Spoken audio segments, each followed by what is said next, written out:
The early 1960s was really a transformative period in automotives, witnessing a cultural shift that demanded just not accessibility and transportation, but also an emotional connection. At the heart of this revolution was the small, accessible roadsters, a class of two-seater cars that distilled the essence of automotive fun in a small, manageable, affordable package. Brands from Italy and Britain, such as Alfa Romeo, Fiat, and Lotus, were the masters of this craft, making such machines that profoundly shaped the automotive landscape of the day and set the ultimate blueprint for future roadsters. The development of the small Sportster in the early 1960s showcased a fascinating dichotomy between refined Italian elegance and radical British engineering. With Alfa Romeo's deep roots in motorsports, Alfa Romeo was a sophisticated racer. The early 1960s saw the revolution of the Giulia Spider Type 101 and later the famous Duetto Spider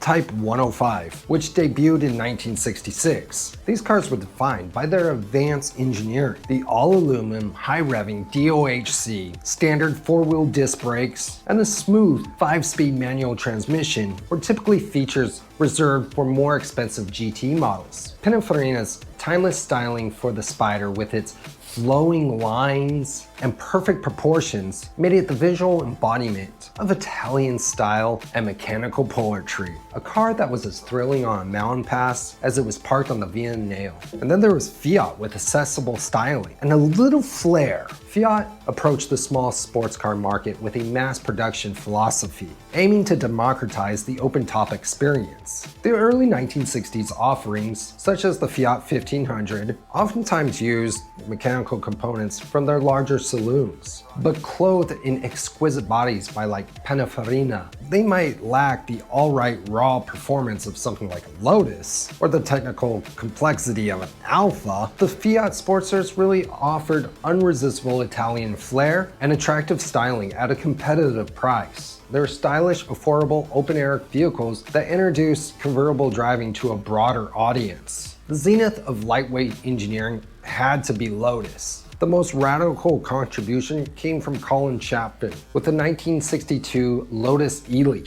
Chapman had a famous model, simplified then lighted. Awesome. And this was the Elan's principal foundation. They threw away the traditional construction of his rivals and employed a revolutionary steel backbone for rigidity. Adding a lightweight fiberglass body allowed the Elan to weigh in at a featherweight 1,500 pounds, making that little modest 1.5-liter engine feel incredibly potent. This little Elan's agility was also increased by the fact that it had independent suspension. It had a prowess that completely outclassed all other competitors. It was really a technical marvel for the time. A little road-going car that felt like a Formula racer, and forever cemented the idea that agility triumphs brute force power. And these small roadsters had an influential role, serving as a cultural touchstone that really defined a new generation of drivers. The democratization of performance meant these cars effectively brought the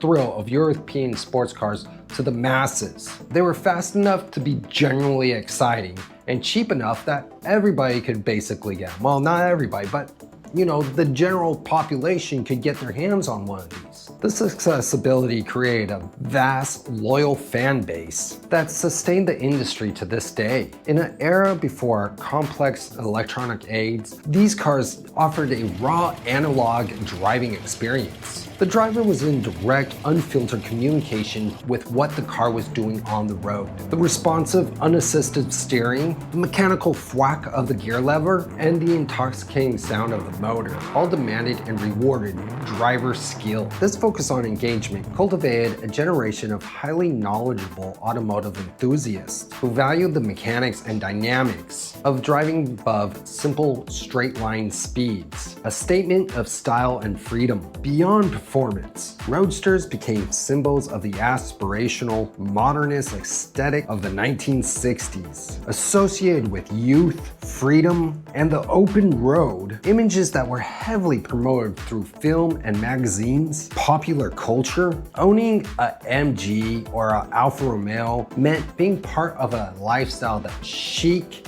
fun, dangerous, and sexy. A distinctive European contribution to the Roadster, made for an enduring legacy of these small Sportsters. These old cars really laid down the blueprints for what a Roadster was supposed to be. If you haven't, please subscribe and tell me what you think in the word box. I love to hear it.